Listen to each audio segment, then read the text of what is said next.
Matapos ihayag ni Ombudsman Boying Rimulya nitong araw ng Lunes sa plano magsampa ng kasong plunder laban kay Senador Rodante Marcoleta ngayong linggo, nagsagawa ng peaceful rally sa EDSA ang ilang miyembro ng Iglesia ni Cristo. Kabilang sa mga mensaheng nakasulat sa kanilang mga placard ang nag-imbestiga sa nagawan, ang igaganti ay kulungan, at ang korap, kinakanlong, ang nagbubunyag, ang kinukulong.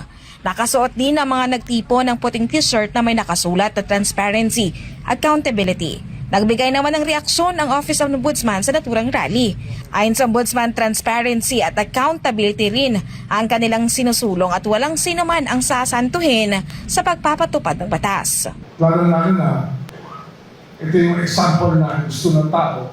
Mataas man o mababa, patamaan sa atin pag mali ang ginawa. Ang problema nga, pag nilikaw na landas, kinakailangan tayong magpakita at itubig ang landas na bumabalak to.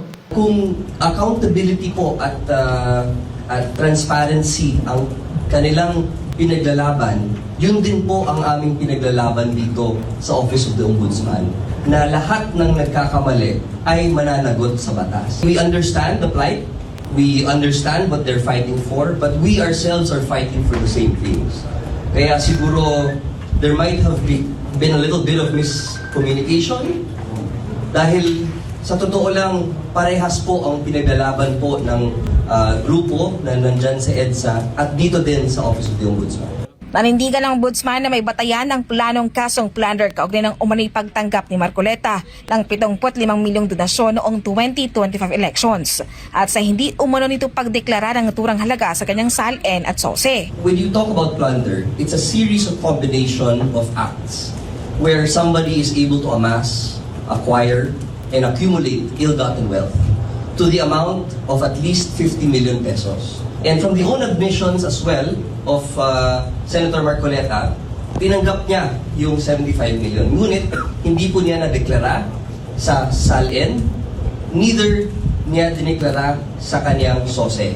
Dagdag pa nito, kahit hindi public funds ang tinanggap na donasyon, maaari pa rin umano itong pumasok sa plunder kung pasok ito sa mga elementong nakasad sa batas. Yung direct bribery or indirect bribery, pag merong series nun, that can also comprise of plunder. And direct bribery coming from a private individual can also be considered corruption. Diba? So when there's a series or combination of that, pwede rin po siyang tawaging plunder. Sa panig naman ni Marcoleta, naniniwala itong bending the law ang ginagawa ng Office of the Ombudsman. Kahit po sa mahirap na kalagayan natin ito, mga kababayan, pinakikiusap ko sa inyong lahat, pag po tayong pumayag na basta-basta na lang nila baluktutin ang katwiran. Alam ko po, ang promotor nito ay ang ating ombudsman. Kailanman ang kasamaan, mga kababayan, ay hindi po magtatagumpay. Bilang tugon, sinabi ng Office of the Ombudsman na karaniwan na umanong depensa ng mga public official ang sabihing sila'y pinupolitika o inuusig kapag naharap sa mga kaso. Marami kasi kaming fina-file na kaso laban sa mga public officials at kadalasan, yan po talagang nagiging sagot nila na pinapersecute sila, na it's about politics. Hanggang ngayon ay wala pang tiyak na araw kung kailan ngayong linggo ihain kaso laban kay Marcoleta. Matapos ihayag ni Ombudsman Boying Rimulya nitong araw ng Lunes sa plano magsampa ng kasong plunder laban kay Senador Rodante Marcoleta ngayong linggo, nagsagawa ng peaceful rally sa EDSA ang ilang miyembro ng Iglesia ni Cristo. Kabilang sa mga mensaheng nakasulat sa kanilang mga placard ang nag-imbestiga sa nagawan, ang igaganti ay kulungan, at ang korap, kinakanlong, ang nagbubunyag, ang kinukulong. Nakasuot din ang mga nagtipo ng puting t-shirt na may nakasulat na transparency, accountability. Nagbigay naman ng reaksyon ang Office of Ombudsman sa naturang rally. Ayon sa Ombudsman, transparency at accountability rin ang kanilang sinusulong at walang sinuman ang sasantuhin sa pagpapatupad ng batas. Lalo namin na ito yung example na gusto ng tao. Mataas man o mababa, patamaan sa atin pag mali ang ginawa. Ang problema nga, pag nilikaw na landas, kinakailangan tayong magpakita at itubig ang landas na bumabalak to.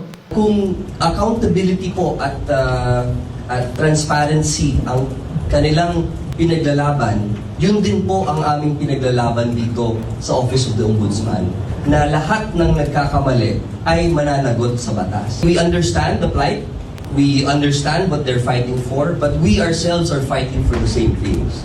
Kaya siguro there might have been a little bit of miscommunication dahil sa totoo lang, parehas po ang pinaglalaban po ng grupo na nandyan sa EDSA at dito din sa Office of the Ombudsman. Nanindigan ng ombudsman na may batayan ng planong kasong plunder kaugnay ng umano'y pagtanggap ni Marcoleta ng 75 milyong donasyon noong 2025 elections at sa hindi umano nito pagdeklara ng naturang halaga sa kanyang SALN at SOSE. When you talk about plunder, it's a series of combination of acts where somebody is able to amass, acquire, and accumulate ill-gotten wealth to the amount of at least 50 million pesos. And from the own admissions as well of Senator Marcoleta, tinanggap niya yung 75 million. Ngunit hindi po niya nadeklara sa SALN, neither niya dineklara sa kanyang SOSE. Dagdag pa nito, kahit hindi public funds ang tinanggap na donasyon, maari pa rin umano itong pumasok sa plunder kung pasok ito sa mga elementong nakasad sa batas. Yung direct bribery or indirect bribery, pag merong series nun, that can also comprise of plunder. And direct bribery coming from a private individual can also be considered corruption. Diba? So when there's a series or combination of that, pwede rin ho siyang tawaging plunder. Sa panig naman ni Marcoleta, naniniwala itong bending the law ang ginagawa ng Office of the Ombudsman. Kahit po sa mahirap na kalagayan natin ito, mga kababayan, pinakikiusap ko sa inyong lahat, wag po tayong pumayag na basta-basta na lang nila baluktutin ang katwiran. Alam ko po, ang promotor nito ay ang ating ombudsman. Kailanman ang kasamaan, mga kababayan, ay hindi po magtatagumpay. Bilang tugon, sinabi ng Office of the Ombudsman na karaniwan na umanong depensa ng mga public official ang sabihing sila'y pinupolitika o inuusig kapag naharap sa mga kaso. Marami kasi kaming file na kaso laban sa mga public officials at kadalasan, yan po talaga ang nagiging sagot nila na pinapersecute sila, na it's about politics. Hanggang ngayon ay wala pang tiyak na araw kung kailan ngayong linggo ihain kaso laban kay Marcoleta. Matapos ihayag ni Ombudsman Boying Rimulya nitong araw ng Lunes sa plano magsampa ng kasong plunder laban kay Senador Rodante Marcoleta ngayong linggo, nagsagawa ng peaceful rally sa EDSA ang ilang miyembro ng Iglesia ni Cristo. Kabilang sa mga mensaheng nakasulat sa kanilang mga placard ang nag-imbestiga sa nagawan, ang igaganti ay kulungan, at ang korap, kinakanlong, ang nagbubunyag, ang kinukulong.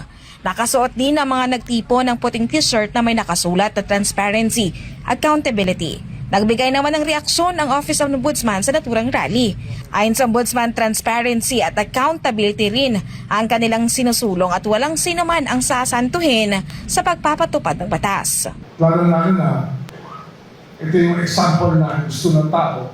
Mataas man o mababa, patamaan sa atin pag mali ang ginawa. Ang problema nga, pag nililikaw na landas, kinakailangan tayong magpakita at itubig ang landas na bumabalak to.